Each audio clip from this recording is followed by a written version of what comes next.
Hello and welcome. This is going to be my first English video about the game Next War Poland, released by GMT Games at 2017. It is a game about a possible invasion on Poland by Russia and Belarus and part of the Next War series. These games are quite expansive and quite big. This is a fourth game of this series, I believe. And I can't purchase much of them because of the prices, maybe one or two for a year, but this was a game I just had to buy because it is about Poland and I am from Poland, so I was very curious how American company displayed a possible war in my country. I made a couple of videos about this game in Polish language, but I decided that I might do it in English as well. My plan, very ambitious, is to show you mechanics of this game on the couple of videos showing scenarios that this game has. I need to say that this game has two kinds of rules: standard series rules and advanced series rules. Standard series rules are easier, of course. They are somehow introductory rules. But a good thing is that for the standard series rules, we have a couple of scenarios. This game has about 4 or 5, I think, scenarios for the standard series rules, and it allows me to show you how they work on the strategic and tactical level. A problem with advanced series rules is that we don't have any small scenarios for these rules.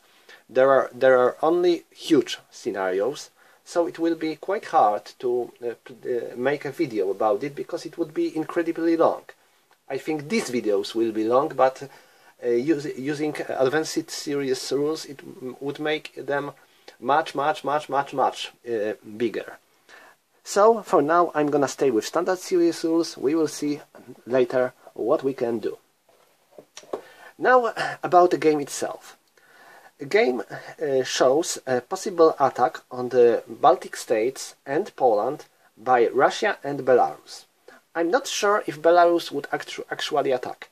It is close to Russia, yes, but it is ruled by the crazy dude, local dictator named Lukashenko. And this guy is somehow crazy. Last times he said that the best cure for coronavirus is vodka and tractor riding, so you may guess. But Russia and Belarus are allies, they have a lot of ties, so it is possible that Belarus would invade Poland as well.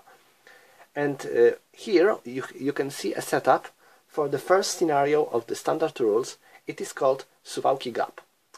Suwalki Gap is a small yet important part of northeastern Poland. Here we have Suwalki. This is this town. And it is a narrow corridor between Russia, or Kaliningrad enclave, and Belarus that links Poland with Lithuania and then farther on the north other NATO countries. Some say it has the same strategical importance as Fulda Gap in 80s or 70s. I'm not quite sure, but that's what experts say, and I think we better stay with this. In this game we have two boards, a tactical board and strategic display. Here you can see a part of tactical board. For the purpose of this scenario we are gonna use only a small part of the tactical board, and we don't have to use strategic display. Strategic display is here, and also all we need for this scenario, of course, is that small part of the strategic display. It is called General Record Track. That allows us to mark our air points, our reinforcements, our turns, our replacement points, and so on. I will tell about everything later. There is also phases track here, that I'm not gonna use it now. Why?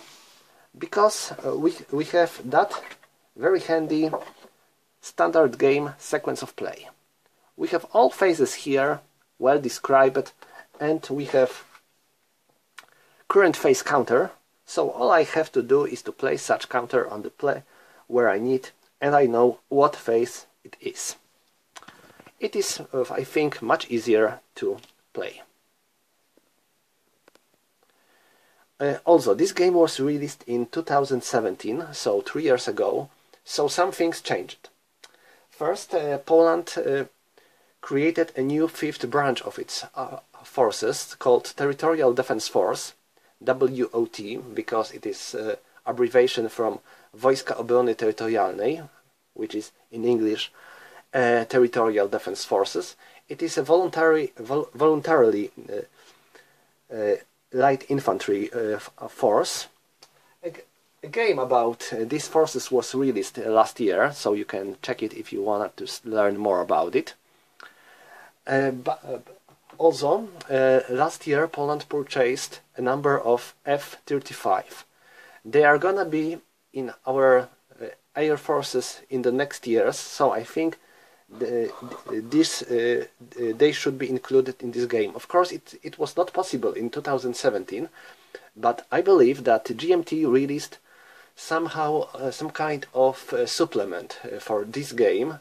They released 2 supplements for Next War series, and a second supplement was also for Next War Poland, and there were some changes for this game there. I don't have this supplement, so I can't say about it much, but I know it exists, and maybe someday I will be able to purchase it as well, and then if I will get it, I will tell you about it as well. But these are not things that would make this game unplayable or not cool. That's not right. This game is very cool and I like it. Despite the fact it is very big, and setting this game up can be an issue if you don't have a very big room or very big table and so on. But still, it's a nice game, and that's why I wanna to show you how it works, how it looks, and so on. First, let's take a look on the components. Like I said, we have 2 boards, tactical and strategic. For this scenario we are gonna focus on the tactical only. It looks like typical wargame map with hexes, terrain. It's not something I would say very beautiful. There are maps that are simply a piece of art someday. This one is not, but I think this is quite handy and easy to use. Next we have units, and now I think I would like to zoom a bit my camera to show you units. These are in various colors. Each nation has its color, so Polish units are white, American units are light green, Russians are brown, Belarusians are black, and it's sometimes it's hard to tell the difference between Belarusians and Russians. But I think when you look closer you can see a difference of the color. We have French units, Italian units, and much more because a lot of NATO countries are involved here, so it will be a very lot of colors on the map as the game progresses. For the land units, they are all marked with NATO symbols. Some people believe that it is better to have graphics on the counters. Some believe that it's better to use NATO symbols. As for me, I think that for the modern games, for modern times games like this, it is better to use NATO symbols. As for historical games, First World War and 19th century and before, it is better to use graphics. But that's the matter of taste, of course. So each unit has its symbol. Here we have a mechanized unit. Here we have a paratroopers. Here we have motorized infantry. Here we have tanks. Here we have rocket artillery, and so on. It's quite easy to learn if you have some experience with a game. If this would be your first war game, I think this can be quite problematic, but I don't think that someone who is totally green with war games would buy such a complicated game. So, each counter has a number of factors on it. We have a name of the unit, like here or here. We have this one is 15 Brigade of the 16 Division, for example. And next we have two strength factors, strength in attack and strength in defense. So this unit attacks with 3 and defends with 3. As you may guess, some units are better in attack and worse in defense. For example, this tank's brigade has attack factor of 3 and defense factor of 2. So it's better in it's quite obvious that tanks are better in attack than in the defense. And next we have movement allowance. Movement allowance shows us how many movement points unit has. These are in the different colors. This is something tricky. This is something that might be quite harder to remember, because it shows us what kind of movement unit makes. This yellow on black means that we have light infantry. This brown on white means we have motorized unit. This red on white means we have mechanized unit. So these are differences that you have to remember, because it shows us how many movement points a unit pays while moving on the certain terrain. Well, I guess it's easy to guess that, for example, when you have units that uses wheeled transport like trucks, it will move faster when it moves through the roads, but it will move slower when it comes to the raw terrain or woods. Light infantry would be easier to move through the raw terrain, but it will be slower on the roads. These are things that are easy to understand. All you need to remember what color means what kind of movement. Next we have size of the unit. Here, that white symbol on the black, or here red dot. It shows us how big unit is. It is used for the stacking purpose mostly. So for the most terrain you can have 4 stacking points on the one hex. So you can have 4 units with a size of 1, 2 units of the size of 2, and so on. And finally we have combat quality here on the right. It shows us how well trained, how experienced, and how well equipped unit is. It is used for the purpose of the combat. So even if unit is weak, when it has a big higher quality, it can fight even against stronger units. In the advanced rules we have also headquarters, but we are not gonna use them in the standard rules. While in the standard rules and the both advanced rules as well, we have artillery units. Artillery units are able to attack not only the neighboring hexes, but also a bit farther. And as you may see, they have not their strength of attack. They have 0, but instead they have 4 here, or sometimes 5, and it shows us range. So this unit can fire on the range of 4 hexes, 1, 2, 3, 4. And it instead of adding some strength, it provides us a combat shift. So we may move it, like here, and it tells us that this unit was used once. And if we move it again, it was used twice. It can be used twice for a turn. And it gives us modifier for the combat result. I will show you later how it works. Next we have combat helicopters, like here. Here we have Polish Mi-24, and here we have American Apache. They have 2 factors, range and strength. The range shows us how far they can effectively support their unit. For example, these helicopters have range of 14, so if there is a combat in the range of 14 hexes, they can support such combat. And they provide us a modifier equal to their strength. So this Polish Mi-24 will provide us 1 column shift, while this American Apache will provide us 2 column shifts. So they are better, of course, because Polish Mi-24s are terribly outdated, and I have to say that I am surprised they are even involved in this game, because they are so old and lack of a lot of things that in the real combat I don't think they will be as much effective as they are here. So that would be all when it comes to the units on the table. Sorry, on the board. Now, let's move for a while here.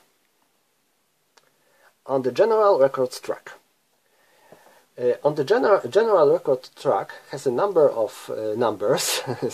It is a big table with marked with 1, 2, 3, 4, 5, and it helps us to see how much of the certain points players has. For example, in this scenario, NATO player has 2 air points. So we take air points counter and we place it on 2. Russian player has 4 air points, so we place it on 4. NATO player has 4 air mobile points, so we place it on 4. In the advanced rules, we are not using air points, but counters for the certain kinds of aircraft. But in the standard rules, we are using air points that are representing a force of the air units that each player can use in the certain turn. For this scenario, we have fixed number of the air points for each turn. We have also replacement points that are used to reconstitute or reinforce our weakened units. And here we have some reinforcements that will be used in the next turns. I think that would be all when it comes to the components of the game. Oh, maybe not. Maybe not. We have also some counters that are used as markers. First, we have control counters. These counters are used to mark which side controls which city or installation. At the beginning of the game, most of the cities and installations are controlled by NATO, save Russia or Belarus, of course. With one example here, we have a town of Goldap, and at the beginning of the game it is controlled by Russians, despite the fact it is in Poland, so it is marked with Russia control counter. When our units are entering enemy city or installation, they are put under clearing counter. I will show you in the clearing phase how it works, but these counters are also pretty important and used quite often. So I think that would be all when it comes to the basic knowledge about standard rules, components, of course, and let's start playing. According to the setup rules, after Russian units are set up, Russian player has to flip 3 of his units on the weakened side, 1 tank unit and 2 other units. I did it with this tank brigade and these 2 motorized infantry brigade. So everything is ready to play. Now, game is divided into a number of turns, and each turn is divided into a number of segments, while each segment is divided into a number of phases. I know it may sound complicated, but in fact it's quite easy. Here we have a standard sequence of the play. First we have weather phase. In this phase we determine what kind of weather we have. It is most important for the air and sea movement. Next we have supply phase. I'm gonna skip this one for this play. Next we have initiative air naval phase.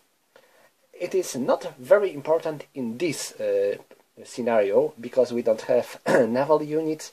We have fixed number of the air points, but in general we determined how much air points we have.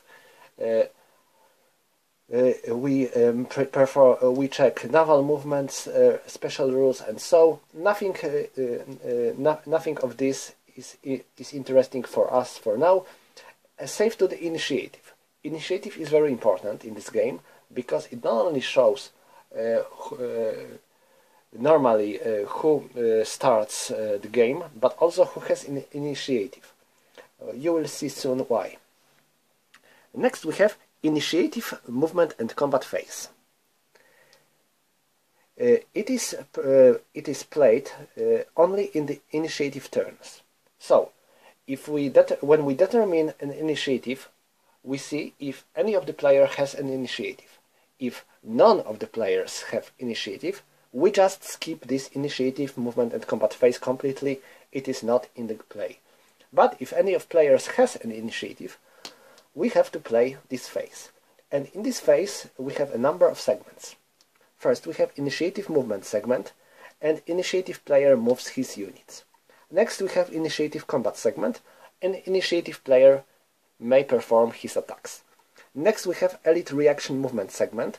In this segment, player who hasn't initiative may move his unit, but also the elite ones. Elite ones are these that have 7, 6 or 8 efficiency. So, as you may see, here we have unit with combat efficiency of 6. This number of the right. So this unit may move in this segment, but if there would be 5, like for example here, this unit wouldn't be able to move. And next we have exploitation movement segment. In this segment, initiative player moves again. Next we have exploitation combat segment.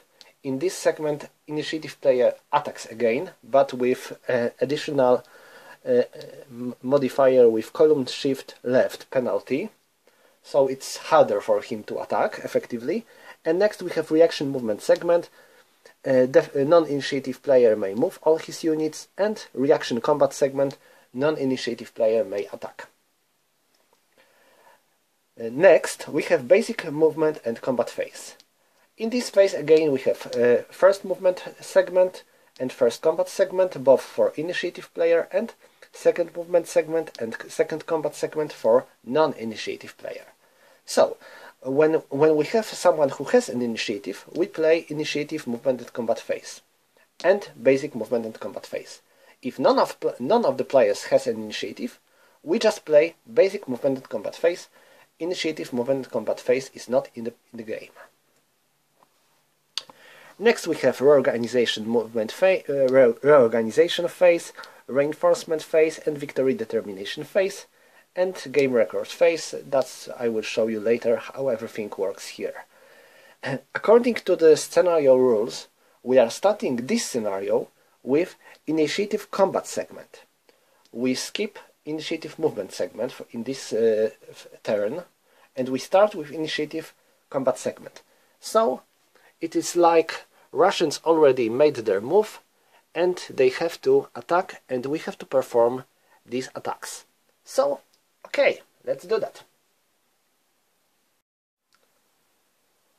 We're gonna start with Battle of Białystok, where four Belarusian brigades attack American Airborne Brigade, supported by the Polish Recon Regiment. I think I should say that support units may only support their own units. So, for example, we have Belarusian Mi-24 unit here, and it may support only Belarusian forces. It doesn't have to support Russian forces. Artillery has to support its formation. So, formation is the same color. So, for example, this artillery unit may only support these two brigades, while this artillery unit may only support these two brigades. So, if for example, only this Belarusian brigades would attack Białystok, not this. Only this artillery could support them, this not. But since all of them attacks, then all of these artillery units may support them. So let's check their combat strength. These two brigades have 3 and 3, so we have 6. And here we have 6 as well, so we have 12. Defender has 2 and 4, so it gives us 6.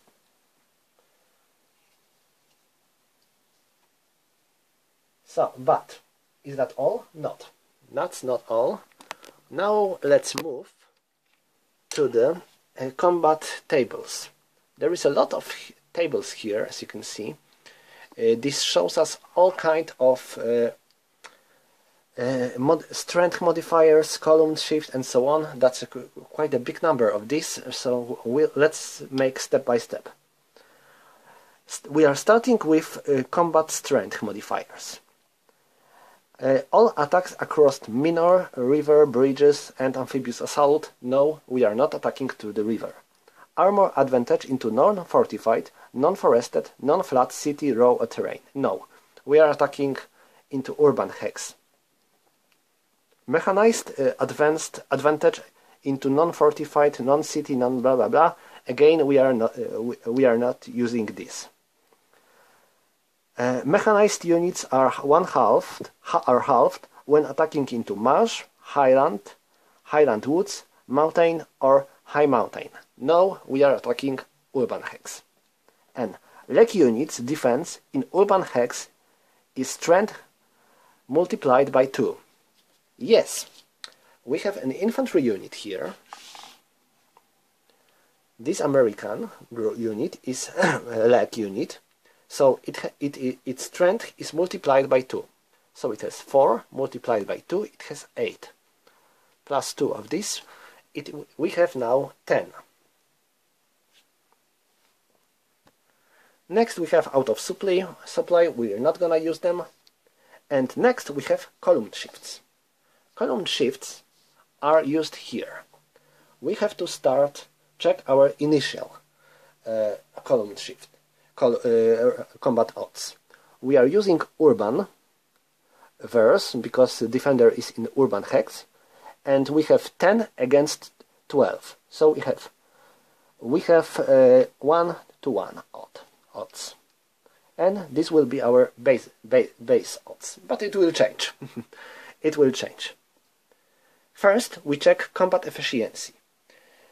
We choose one of our units. That will be our leading unit. It will be first to suffer any losses, but we will use its combat efficiency.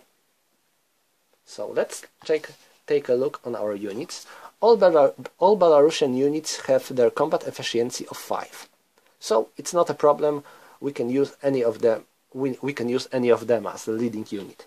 But as for allies, you can see that Americans have combat efficiency of 7 and Poles have combat efficiency of 6. So I think I will use Americans as the leading unit, and I take 7 minus 5, it gives us plus 2. It gives us plus 2, so I shift combat odds 2 on the left in favor of the defender. That's great. Next we have artillery brigade support, 1 column shift, and max 2 arties may support attack and max of 1 arty may support the defense. Russian units have 2 arties and they are both gonna support this attack, so I move them, and again I shift 2 on the right in favor of the attacker. So that would be all when it comes to the strength and column modifiers, but still not all. We have die roll modifiers here, and I'm gonna use counter to mark all the combat roll modifiers I will have to check. First, combat support. I have to check if I am able to use any of my air or helicopter units to support this attack. And now that's where even more fun starts. First, Russians and Belarusians are using same air points. They don't have different air points for their units.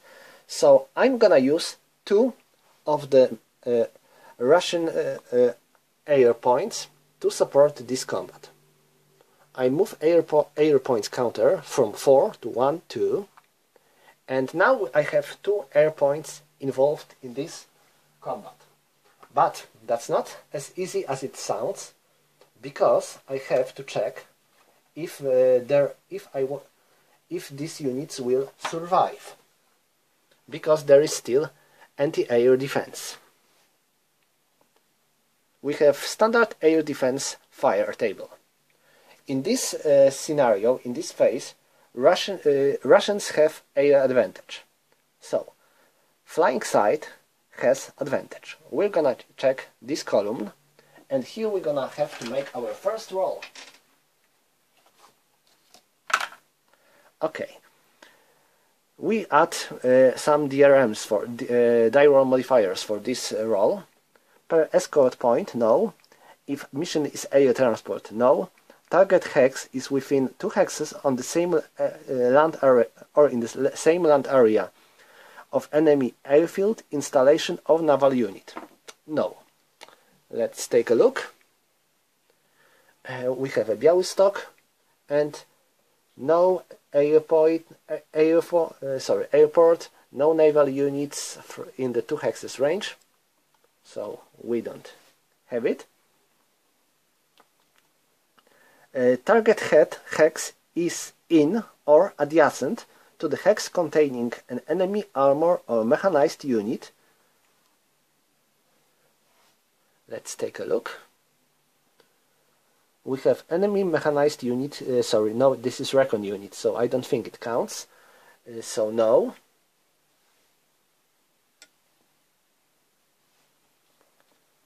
Attacker helicopters, airmobile unit that's not flew over enemy unit, not including target hex. No, this is not important for us, so we don't have any modifiers for this roll. We roll in this in this column. I rolled 6. 6, it says nothing, so Russians may use two points in their favor. 1, 2. They can use max, but I'm gonna use 2 only. And next, allies. Allies only have 2 of their strength points of the air forces, and I'm not gonna use any of these because the other combat I'm gonna make in this turn seems to be harder, so I'm gonna save my air points for later. And now, helicopters. Belarusians have 1 helicopter unit here. I'm gonna move it like this. And next I'm gonna check air defense again. I rolled 2. Oh my. Let's see. 2. In the... yeah, good. Nothing.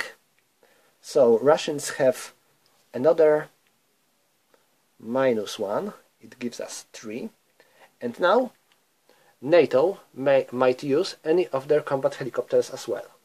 We have these 2, and I'm gonna check if these Polish helicopters have this battle in their range. 1, 2, 3, 4, 5, 6, 7, 8, 9, 10, 11, 12. Yes, they have.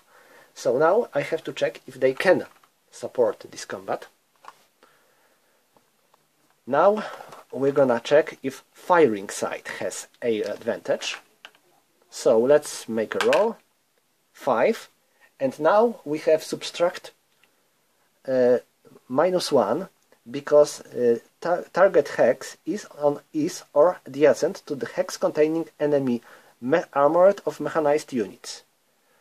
There are mechanized units of the Belarus here, so I have to subtract 1 from the result, so I have 4 instead of 5, and let's check check. We have 4 air advantage, abort -1. It says that abort means that a mission failed. I can't use these helicopters in this battle, but they are spent. I'm gonna mark them. They don't suffer any losses. They are still fine, but they can't be used in this battle. So that would be all when it comes to the air support, but that's still not all when it comes to the all modifiers. Next, attacking from the 5 or 6 hexes, no. This modifier, again, another modifier is used for the next war Korea only. Attacking from the 3 or 4 hexes, no, because we are attacking from the 2 hexes only. Mountain infantry attacking, no. Light infantry attacking, no.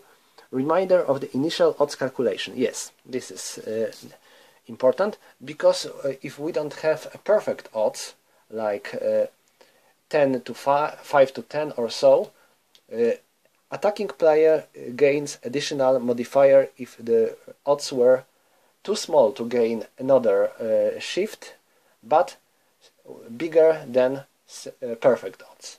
So we have 12 to 10. It was 1-to-1 odds, but because it was not perfectly rounded, then Belarusian player gains another modifier -4. Next, light infantry defending in non-flat woods city terrain. Now we are defending in the urban hex. Defender in a installation. No, we are not in the installation. Mountain infantry. No. Per additional formation in multi-formation attacks. Does not apply to NATO. Yes, this is what applies here. As you can see, Belarusian forces have 2 formations, this and this, because they have different colors. So they have modifier +1, so we move to 3. Next, combined attacks of the different nationalities. Now only Belarus units attack. Next, next war Korea, next war Taiwan modifier only, next war India-Pakistan modifier only, and next war Korea modifier only. So that would be all. As you can see, it was quite a lot of modifiers here used. And next we're gonna check the battle result. We have this column, and we have -3 modifier for die roll. I rolled 9. Wow, that's bad. 9 -3 gives us 6. So we check combat result of 6. No, that's bad. This means that that attacker suffers -2 losses. So I have to subtract 2 levels from the attacking forces. I'm gonna make like this and like this. So that was bad for attackers. As you can see, defending infantry in the urban hex can be quite a defender. So we have first combat resolved. Now let's move to the other one, here on the north. I have 2 situations where I can attack, first here and then here. I don't think I'm gonna attack here, because this Recon Brigade is simply too weak to successfully attack against this mechanized brigade, and it would give me a little to attack this unit, while this attack here is necessary, since Suwalki is one of the important places on the board and one of the towns that gives Russian player victory points. So let's check how many Russian points Russians have here. 3, 5, 8, again 5, this is 13, 15 and 17. 17 points against 3 and 5. This gives us 17 against 5. This is 3-1 odds in the clear terrain. It is clear terrain, so 3-1 in favor of Russian. And because it was 17 against 5, we didn't get a clean odds, then Russian gains additional -1 in their favor. Next, first we have to check strength modifiers. There are no strength modifiers here, since attacks against towns, cities, gives us no modifiers.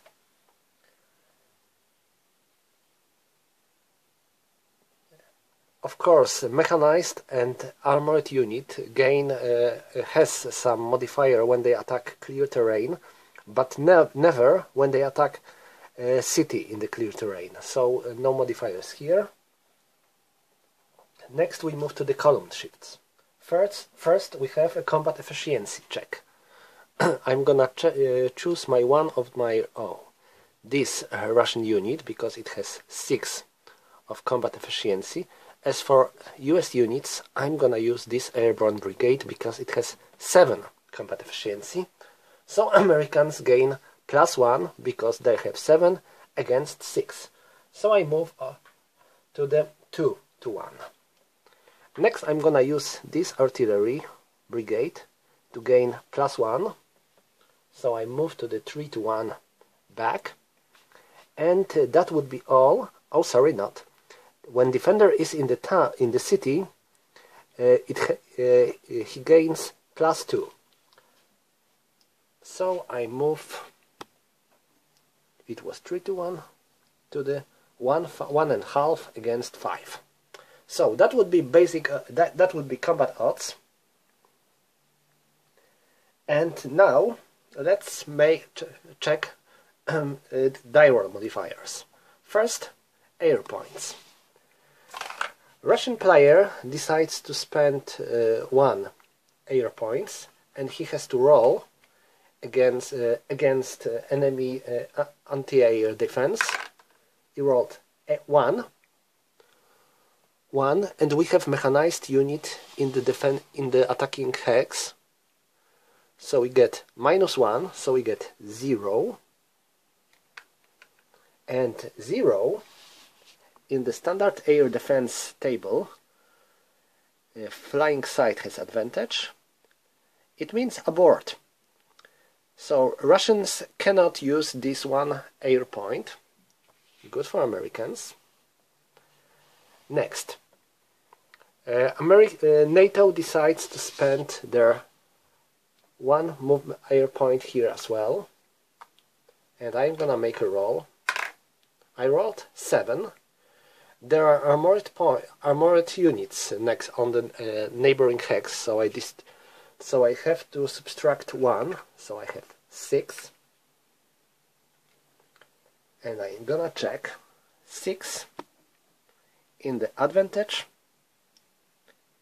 is nothing. So NATO gains +1, so this marker moves to 0. Okay, and now we have combat helicopters as well. NATO decides to use this Apache counter. I'm gonna make a roll for air defense as well. Oh my god, I rolled 1, -1 because of the armored units, so I get 0, and 0 in the firing side has advantage. 0 means abort, -2, and there is a star next to the abort word. So this unit gains -2, so it won't be able to be used anymore in this turn, and because of this star it suffers 1 combat loss, so it gains -1. Oh my, that was bad. Russians decide to use these Mi-28 combat helicopters. Make a roll for them. Oh my, 0 and -1 because of the armored unit. It gets -1, so it has the same. It can be used and it suffers 1 loss. That's bad. Well, not for Americans, of course. Okay, that was everything when it comes to the air support. Now let's resolve other Divert modifiers. Attacking from 5-4 hexes, no. Next war Korea modifier. Attacking from 3-2 hexes, no. Light infantry attacking, no. Sorry, mountain infantry attacking, no. Light infantry attacking, no. Reminder of the initial odds calculation, yes, it was used before. Light infantry defending, yes. In the non-flat, no, we are defending in the city, so okay. Defender in the installation, no. Mountain infantry, no. Additional formation in the multi-formation attack, oh yes. That's something we are gonna use. We have 3 formations here. This green formation, this white formation, and this brown formation. So we have 2 additional formations. So there is +2 negative modifier attacker for the attacker. For the attacker. Same nationalities, yes, on both sides. So Russian player will gain a negative modifier +2. Oh my, 11. Russians have a very bad luck here. It means -2, so Russians have to suffer 2 losses in this fight. My. Vladimir Putin won't be happy. First, since it was a leading Russian unit, it has to suffer loss as a first one. And next, I think I will destroy this motorized brigade. It is moved to the surrendered units box. And that would be all when it comes to the Russian combat phase, combat in the initiative combat segment. Next, we have elite reaction movement segment. In this segment, I might move non-initiative units player, but only those that have combat efficiency 6 or more. NATO has several of such units, like here, here, or here. But let's think if I would like to move any of them. They would better stay here because they are defending this Suwalki quite well. They are here, well, let them be. They here defending the town of Augustów, and they are doing it well, I think, because there is a woods, a town, a city. So let's let them stay. And here in the Białystok, they did their job splendid, defending against Belarus units, so no more move for them. So that would be all when it comes to the elite reaction movement segment. So next we are moving to the exploitation movement segment. It is typical movement phase. A Russian player may move any of his units as he likes. So let's make check. Here I'm not sure if they are gonna attack in this segment, but let them stay here. Now next here. I would like to move this motorized brigade, and but there are woods. It wants to enter this road because it will move much faster when it will be on the road, but it has to move first on that hex, and this is a wood hex. So I'm gonna spend more. I think it was 3 movement points. And next I'm gonna move through the road here. Next here I'm gonna move this tank brigade. 1, 2, 3, 4. here to run such attack and move this mechanized brigade here. I will now attack from 3 hexes, so it might be better. And next I'm gonna try my luck here. No, these are much stronger, but maybe here. Okay, that would be all when it comes to the Russian movement in the Exploitation Movement segment. And now we have Exploitation Combat segment. In this segment, a Russian player makes his attacks, but because of this segment, Russian units gain +2 negative modifiers for their attacks. So, I don't think I will attack here, because it would be harder to attack here with +2 modifiers, so no way I would do it. But I might try my luck. Here? No, that would be hard. That would be hard. Maybe here? 3, 5 against 3. No, that would be easy. That wouldn't be easy. Sorry, that would be hard. So, no, I'm not gonna attack in this segment, because it would be most likely fail for Russians. So I'm gonna move to the Reaction Movement segment. In this segment, Allied players may move any of his units as he like normally. So now I'm gonna move Allies. What should they do? I think that there is a threat of this unit being encircled. For now, it has this hex free of enemy influence, so this will be a link with the other defending units. So I have to keep this hex out of enemy zone of controls. As for the others, I think I will move this Polish armored brigade here to strengthen this defense position. Hope these Italian paratroopers will do fine here. So I think that would be all. Allies are not moving here because they have little to do. All they have to keep this line of defense till reinforcements will arrive. So let them be. And so I don't have to perform any combat in the Reaction Combat segment. So that would be all when it comes to the Initiative, Movement and Combat segment. Sorry, combat phase.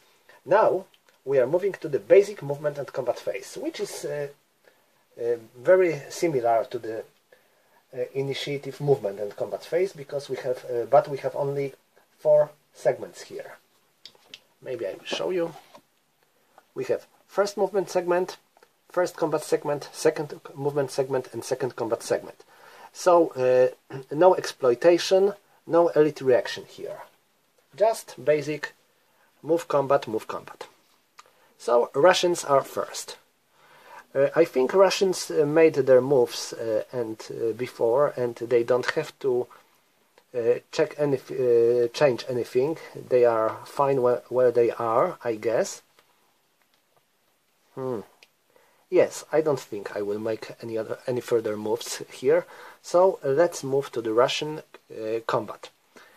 Okay, first we're gonna try to attack on this Białystok again. It will be hard. It will be very hard for Belarus units because they already suffered some losses. But this Białystok is quite an important place because the shortest road on the Warsaw, a capital of Poland, leads through this town. As you may see, here is Warsaw. So breaking the American defense in Białystok would be key.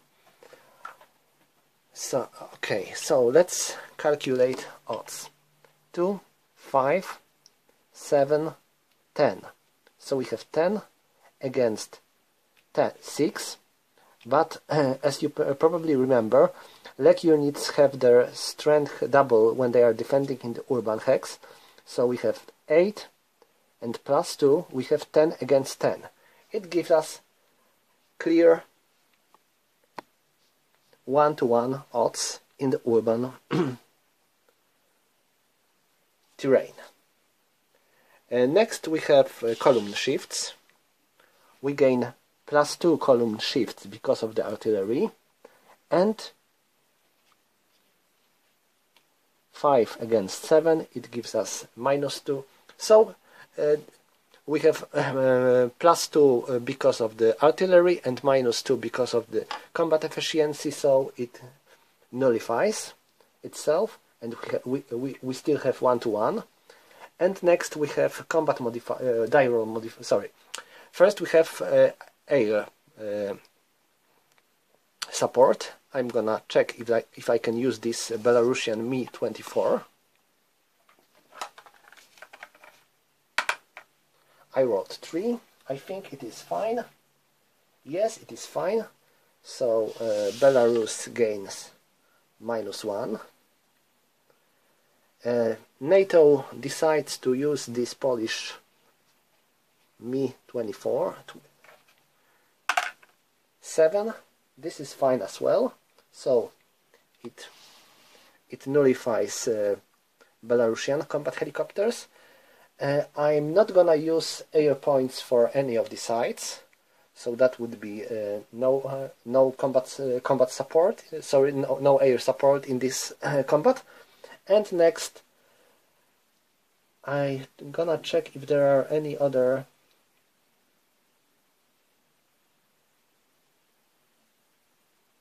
Yes, there is another +1, because we have 2 different formations on the attacking side, since these 2 are green and these 2 are blue. So let's make a roll. Wow, I have to say that a Russian player has a really bad luck for rolls. We have 7 +1, so we have 8, and that would be something very bad, I can guess already. So we have another -2. Another -2. So this Belarusian unit has to suffer losses as a first, and I'm gonna make this one too. So that was a disaster. A pure disaster for Lukashenko. I wonder if he would resign from continuing this war. But I'm here or here. Maybe here first. We have 5 against 3. This is not a clear result, because it's too small to gain 2-to-1. So we have 1.5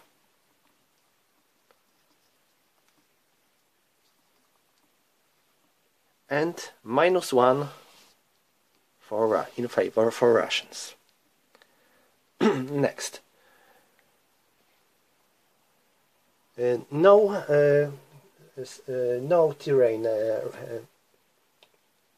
I'm gonna check, but I don't think. Yes, there's no terrain effect for this combat, but Russians have combat efficiency of 6 and Poles have combat efficiency of 5. So we have 1 column shift in favor for Russians. And now let's check strength. It is forested area, so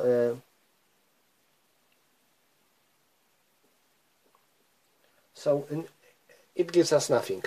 It makes impossible for attacking units to get their strength being doubled, but it gives no positive modifiers for the defender. So we're gonna have here. I don't think any of the players might use their air forces here. Each side has 1 air point, and they are gonna keep this for this crucial battle. So that would be all. Russians have same formation, so they gain no modifiers here. So that would be all. No other modifiers. I rolled 1, -1. It gives us 0. Wow, that would be good for Russians, finally. -1 and retreat. So Russian player, a Polish player gains suffers 1 loss, and he has to retreat. Now, when it comes to retreat, you can see here a star next to the terrain. If there is a star, defender has to retreat 2 hexes. If there is no star, he has to retreat 1 hex. So Polish mechanized brigade has to retreat 2 hexes, 1, 2, and it can't retreat through the hexes occupied by the enemy or through the hexes in the enemy zone of control. So, for example, if this Russian unit would be here, then Polish unit wouldn't be able to retreat through this hex, because it would be in this unit zone of control. But it can, so it moves here, Russian unit moves here. And this one decides to move here. That would be very good for Russians, because now this American group cannot retreat. All the hexes are occupied by enemy or in the enemy zone of control. So that was good for Russians. Finally some good combat for them. And now we have to resolve the most important battle of this turn. Now, as for our most important battle here, let's check Russian strength. 3, 6, 11, 16, 18, 16, 18, and 21. So we have 21 strength points. This unit cannot be involved because it already attacked. 21 against 7. 21 against 7 gives us 3-1 odds. Maybe I can move it here. Oh yeah, that would be perfect. So let's check our modifiers. First, column shift. I'm gonna use this American unit as a leading unit and this tank brigade as a leading Russian unit. So we have +1 for Americans, so we move 2-1, and next, this is city.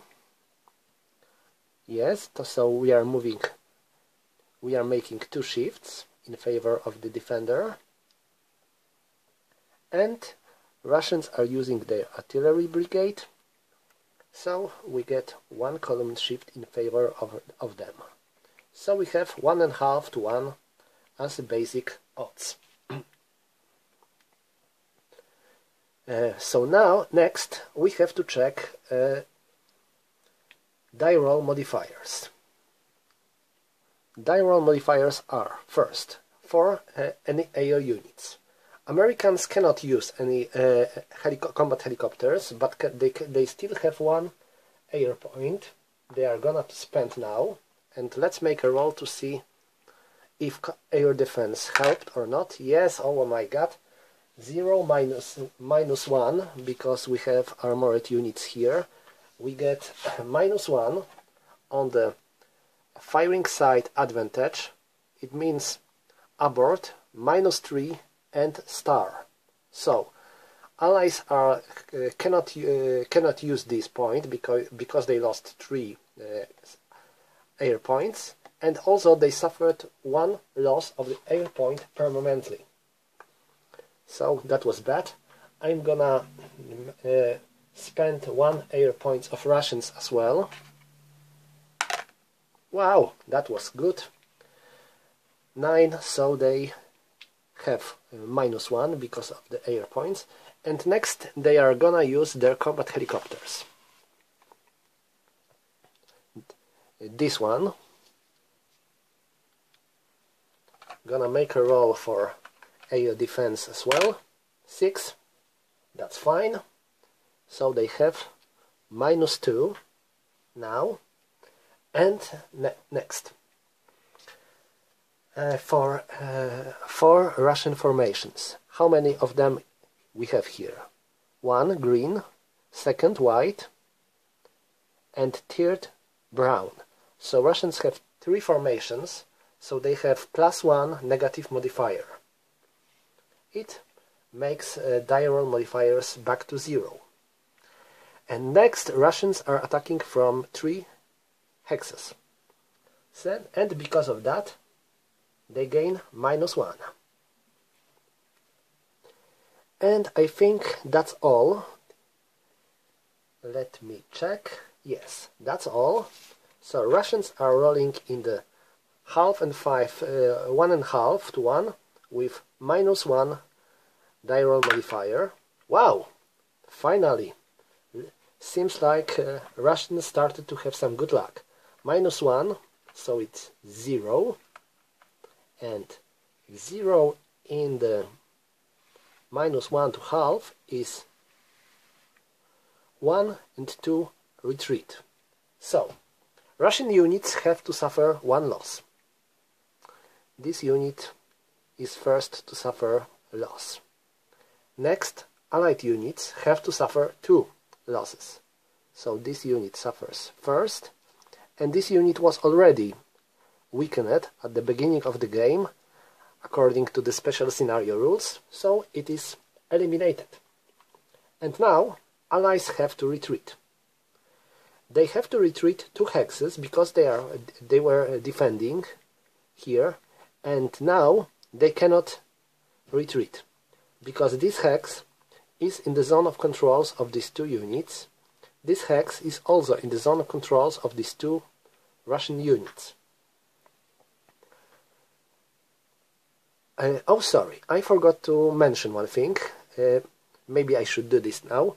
As for zone of controls, only units with a size of 2 or more have zone of control. So this unit hasn't zone of control.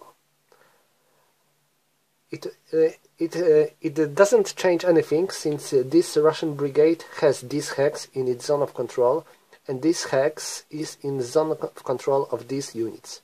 So Americans have no way to retreat, so they have to suffer another loss, so they are eliminated as well. And now Russians have to enter Suwalki. I'm gonna do this with this tank brigade, this tank brigade, and these 2 mechanized unit. That would be all.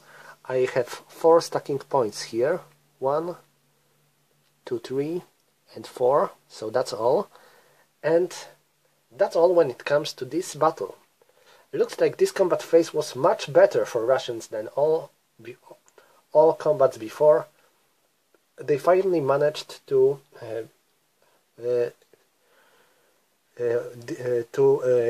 conquer one of the important points on the board, and they also defeated a number of the very good American units.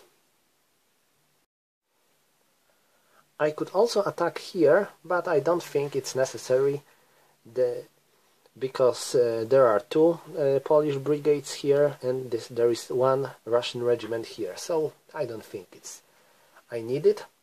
Next, we are moving to the Allied movement phase.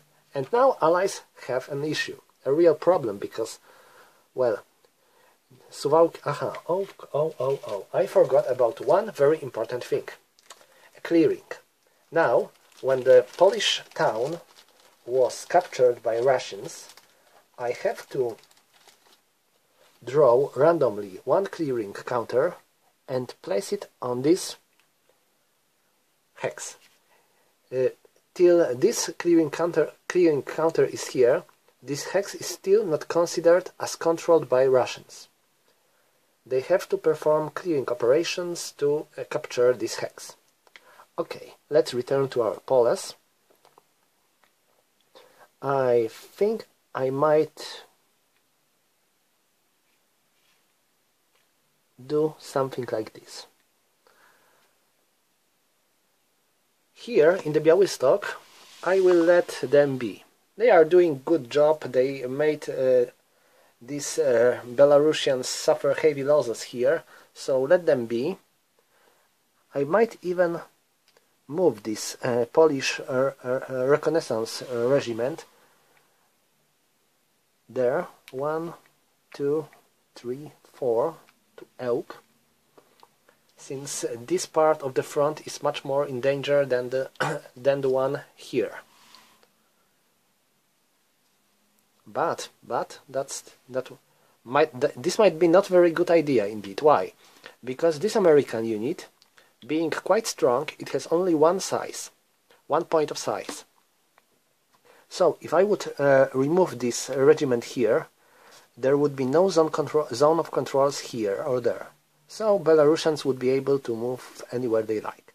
So I would rather keep this regiment here, just to keep all these hexes in Allied zone of controls, making Belarusians harder to move all over. That's important to remember about this limit of the zone of controls, because it's something that you might miss, and like I did before, and this might cause you troubles when you will notice that enemy literally runs through your front because there are no zone of controls of your units there. So that would be all when it comes to the Allied movement phase, and I'm gonna make a combat. An attack of these two Polish brigades against this one Russian brigade. I have 3 and 2, so I have 5 against 2. This gives me odds 2 to 1 and 1 minus 1, because we have 5 against 2. So we don't have 4 or 6, but we have something in between, so we have additional minus 1. That would be good. We don't have any... Oh yes, we have column shifts because Russians are 6 and Polish units both are 4. I'm gonna use this one as a leading unit. So Poles have -2 shift in the favor of Russians. I don't have any other shifts now. Russians have still 1 helicopters here that they can use, so they're gonna use it. And now I'm gonna make a roll for their chances to use it. It is 4 in... Yes, that's right, they can use it. So we move Divert Modifiers back to 0, and that would be all, I think, when it comes to the... Yes, there are no more modifiers here, so I have to roll. I rolled 3. This means 1, 2. So Poles are suffering 1 losses, so this Polish brigade is eliminated, while Russians have to suffer 2 losses. So this Russian brigade is eliminated as well.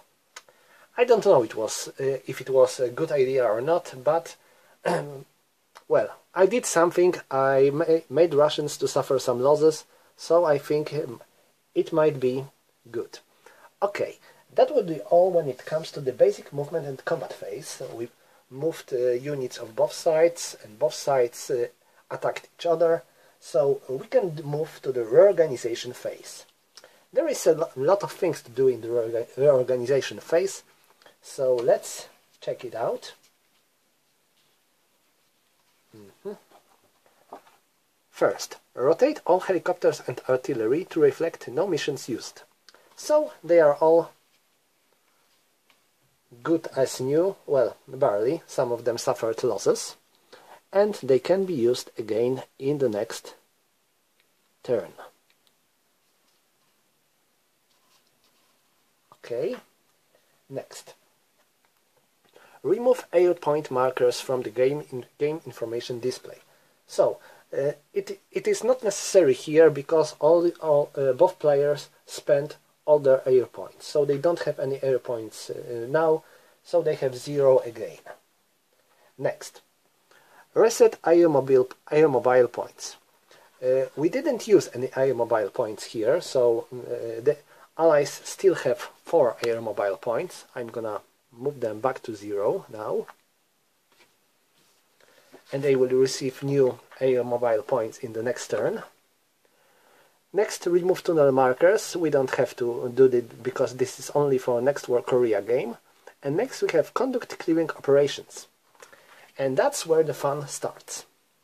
We have one clearing operations we have to perform. It is here. Now I can finally check this marker, and it is 6. Wow! 6 is a very high number, which makes clearing operation harder. And next, now we have to perform this clearing operation. We have a table for that. Next we have to check minimum safe stacking points. This is city, so we have to use at last three stacking points to make sure it will be safe.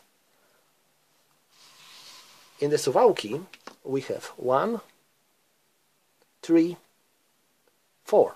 So it's good, we are safe. Next we have a number of Divert Modifiers. First, -1 if clearing in Lithuania or Estonia. That's not what's important for us. Clearing flagged land area, nothing. Per additional installation in hex. There are no additional installation in this hex. But for example, to show you, here we have an air base, so there would be another installation here, but that's not something we need now. Next, if units clearing on the turn of being para-dropped or using air mobile movement, nothing for us. Stack includes leg and armor or mechanized infantry. Yes, it does. We have armor and mechanized infantry. So we gain -1 modifier. Sorry, +1 modifier. Difference between efficiency rating and clearing number. We have to choose one of our units, which will be leading unit again. I will use this tank brigade. It has 5, and here we have 6. So we get -1. So again we have 0 because there was +1 because of the mechanized and armor, and we have 0 because... Oh, sorry, I made a mistake. Reset all of this. Let's return. We don't get +1 because it says stack includes leg plus armor or mechanized unit. And we have only armor and mechanized. We don't have leg units here. So we don't have +1. We still have 0, and because of the difference between efficiency rating and clearing number, we have -1 only. Next, difference between stacking points and minimum safe stacking points. This is important if we would have less points than here. So for example, if I would have only 2 stacking points on this hex, I would have an additional negative modifier, but I don't have. Now I have to roll, and I have to roll a number which is bigger than this number. So I have to roll 6 or more, but because of the one of these modifiers, I have -1 to my die roll.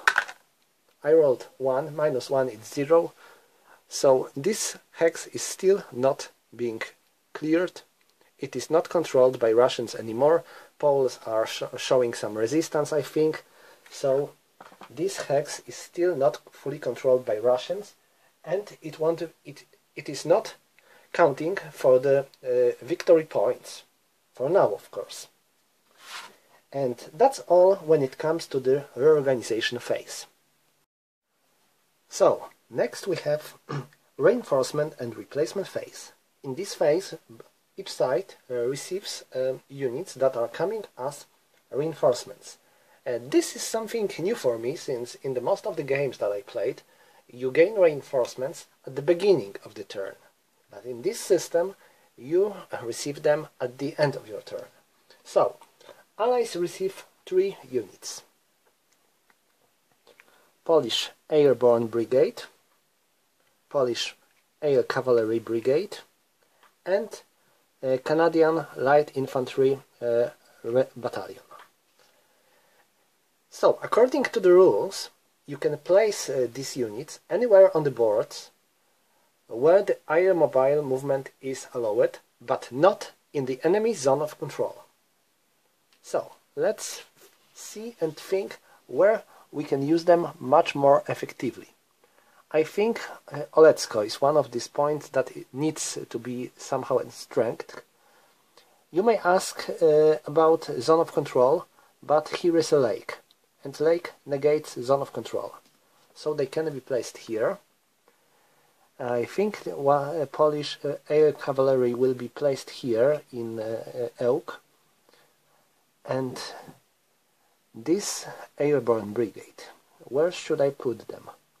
The biggest threat is coming from this direction, but I can't place them here or there. I think Augustów will stand, because we eliminated one of the Russian units that attacked here.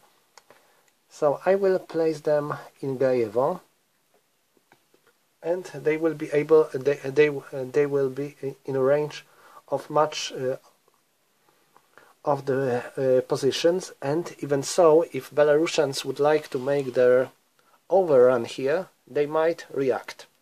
So I think this is the best. Next, each side receives replacement points. This we have in the scenario setup informations. So, according to this, Americans gain +1 replacement points. So I take US replacement point at 1. Next, NATO receives 1 replacement points. Poles received 1. Russians 1, and Belarus 1. With one point they can't do much.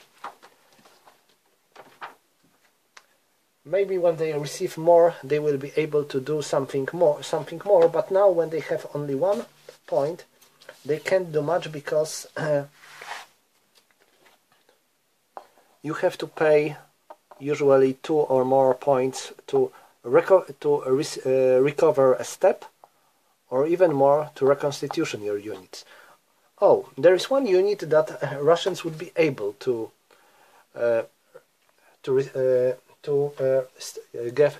get step recovery. This motorized infantry brigade. It needs 1 replacement point to be put back into their full power, and I'm gonna do this. So Russians spend their 1 replacement points to have this infantry brigade being replaced in the full strength. So also I should say that you can't recover your units that are in the zone of control of the enemy. I think it's quite obvious. Okay, next we have adjust submarine threat and ASW levels. This is not important for this scenario, since it is used in the scenarios where you have sea, and so we have no sea on this board here, on this part of the board, of course. So that would be all, and I think this ends our first turn. Of course, it's not the end of the game, since this scenario takes 3 turns to play. This is the first turn. I hope I was able to show you the basics of this game, so the next turn will go more smoothly. I hope so. That would be all. Thank you for watching. If you will have any comments or so, feel free to leave them. I would gladly read them. So, thank you for watching again, and see you in the next video when we're gonna play the second turn of this scenario.